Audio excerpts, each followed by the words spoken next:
विधानसभा reporter Hindi dictation गति 140 शब्द प्रति मिनट। Be ready. 3, 2, 1 स्टार्ट। महोदय, नेपाल से जहाज हाईजैक होता है और काबुल में उतारा जाता है। पायलट सूचना देता है। मंत्री लोग सोए रहते हैं, किसी को पता नहीं है और कहते हैं कि ईंधन नहीं है, और उसके बाद चाकू के बल पर अफगानिस्तान लेकर चले जाते हैं। अगर सोच और विवेक होता तो मणिपुर में यह घटना न घटती। बड़ा दुर्भाग्य है मणिपुर के लिए। वित्त मंत्री जी से अनुरोध करूंगा कि जितना नुकसान हुआ है उसकी भरपाई करें। वहाँ जनजीवन अस्त व्यस्त हो चुका है। आपके छोटे से बजट से उसकी भरपाई नहीं हो पाएगी। हमें दुख है कि एक शांतिपूर्ण राज्य को सरकार ने मुश्किल में डाल दिया। पूर्वोत्तर राज्यों में जो शांति और व्यवस्था बनी थी उसको यह सरकार कायम नहीं कर पा रही है। इसके लिए मैं सरकार से इस्तीफे की मांग करता हूं और उम्मीद करता हूं कि वहां जल्दी से जल्दी चुनाव होंगे। यह सरकार अगर इस्तीफा दे दे तो नागालैंड और मणिपुर की समस्या को जल्दी हल किया जा सकता है। मुझे उम्मीद है कि सरकार वहां की समस्या को बढ़ाती जाएगी, हल नहीं कर पाएगी। पैरा। इन्हीं शब्दों के साथ मैं अनुरोध करता हूं कि मणिपुर में शीघ्र से शीघ्र शांति और व्यवस्था कायम की जाए और सरकार अपनी गलती को माने कि उनकी सोच में कमी रही है, उनकी नीतियां सही नहीं रही है। ये हंगामा तो हर जगह करा देते हैं। उत्तर प्रदेश में आग लगा देते हैं, कभी राम के नाम पर, कभी किसी और के नाम पर। मणिपुर में इस स्थिति की जिम्मेदारी भी केंद्र सरकार की है। वहाँ की भोली भाली जनता को आपस में लड़ाने की जिम्मेदारी भी केंद्र सरकार की है। देश में हिंदुओं और मुसलमानों को लड़ाने की जिम्मेदारी भी इस सरकार की है। पैरा। मैं एक प्रार्थना और करना चाहता हूं कि इन दिनों गलतफहमी के कारण जो नागा लोग मणिपुर के निवासी हैं, मणिपुर के कुछ इलाकों में रहने वाले लोग हैं, वे एकदम घर बार छोड़कर डर के मारे शरण स्थलों पर चले गए हैं या अन्य जगहों पर जाकर उन्होंने शरण ले ली है। मैं कहना चाहूँगा कि अब वहाँ शांति स्थापित हो गई है, वहाँ का वातावरण सुधर गया है। उन्हें उनके घरों को वापस लौटाया जाए ताकि वे समझ सके कि हम मणिपुर में सुरक्षित हैं और नागालैंड में जो अलगाववादी तत्व हैं उनका उद्देश्य पूरा न हो सके और वहाँ की जनता समन्वय के साथ रह सके। पैरा। इस प्रकार का प्रयास इस राष्ट्रपति शासन में होना चाहिए। महोदय, अलीगढ़ में विश्वविख्यात अलीगढ़ मुस्लिम विश्वविद्यालय है जो पूरे विश्व में मुस्लिम समाज के लिए शिक्षा का प्रेरणा स्रोत है। इसकी स्थापना सर सैयद अहमद खान ने 1872 में माओ कॉलेज के रूप में की। सर सैयद अहमद खान मुस्लिम समाज को आधुनिक शिक्षा देने के पक्षधर थे। अलीगढ़ मुस्लिम विश्वविद्यालय अधिनियम के अंतर्गत सन 1920 में इस विश्वविद्यालय की स्थापना हुई। इसके बाद यह विश्वविद्यालय पूरे विश्व में एक महान शिक्षा के रूप में विकसित होता चला गया। लेकिन अलीगढ़ मुस्लिम विश्वविद्यालय संशोधन अधिनियम 1972 के अनुसार अल्पसंख्यक से इसके हक छीनने का प्रयास हुआ और अलीगढ़ मुस्लिम विश्वविद्यालय का इस अधिनियम द्वारा अल्पसंख्यक रूप नहीं रहने दिया गया।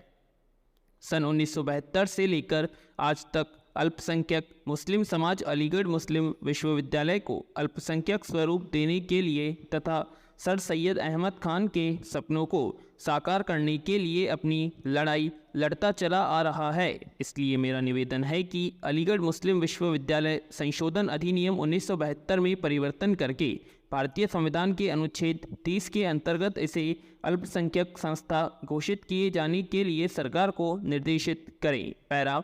आज हमारे बीच में एक बहुत महत्वपूर्ण मुद्दा आया है कि करीब 5000 प्रशिक्षित कार्यरत शिक्षक जो उत्तर प्रदेश में सहायता प्राप्त निजी स्कूलों में कार्यरत हैं के वेतन का मुद्दा है। शिक्षा का अधिनियम 2009 के अनुसार हमारे देश में 14 वर्ष से बड़े बच्चों को प्राथमिक एवं माध्यमिक स्तर की शिक्षा देना केंद्र एवं प्रदेश सरकारों की जिम्मेदारी है। हर बच्चे का मौलिक अधिकार बगैर शिक्षकों के पूरा नहीं हो सकता है। इसलिए मैं इन शिक्षकों की बात कर रही हूँ जो बिना शिक्षकों के ही यह काम करने की कोशिश कर रहे हैं। मैं एक उदाहरण के तौर पर अपने ज़िले की बात कहना चाहती हूँ। 1 दिसंबर 2006 को तत्कालीन उत्तर प्रदेश सरकार ने लगभग 1000 जूनियर हाई स्कूलों को अनुदान सूची में लेने का निर्णय लिया था। इस सूची में मेरे संसदीय क्षेत्र के भी करीब 14 विद्यालय शामिल किए गए। इस निर्माण का स्वागत तो हुआ, परंतु आज 6 वर्ष बीत गए हैं, लेकिन उसके बाद भी उत्तर प्रदेश के लगभग 5000 शिक्षकों को उचित वेतन नहीं मिल पा रहा है।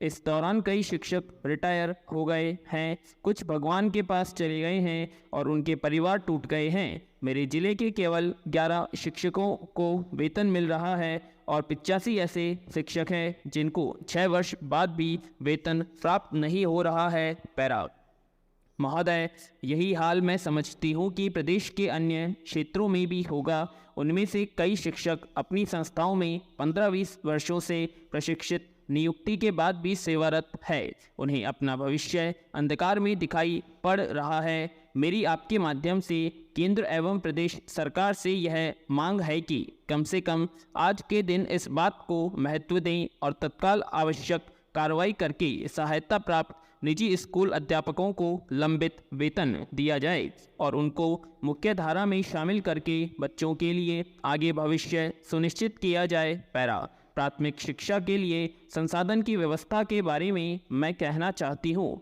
विद्यालय भवनों की कमी है। जर्जर हालत में स्कूलों के भवन आज अपनी रेती हुई दास्तान सुनाते हैं। आज भी बच्चे खुले आसमान के नीचे शिक्षा प्राप्त करने के लिए मजबूर हैं और कई जगह टेंट लगाकर स्कूल चलाए जाते हैं। विद्यालयों में शिक्षकों की बहुत कमी है।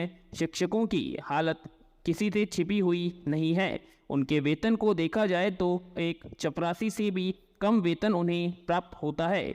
उसे शिक्षक नहीं शिक्षाकर्मी बना दिया गया है और निश्चित ही आज उनकी बहुत दुर्दशा है।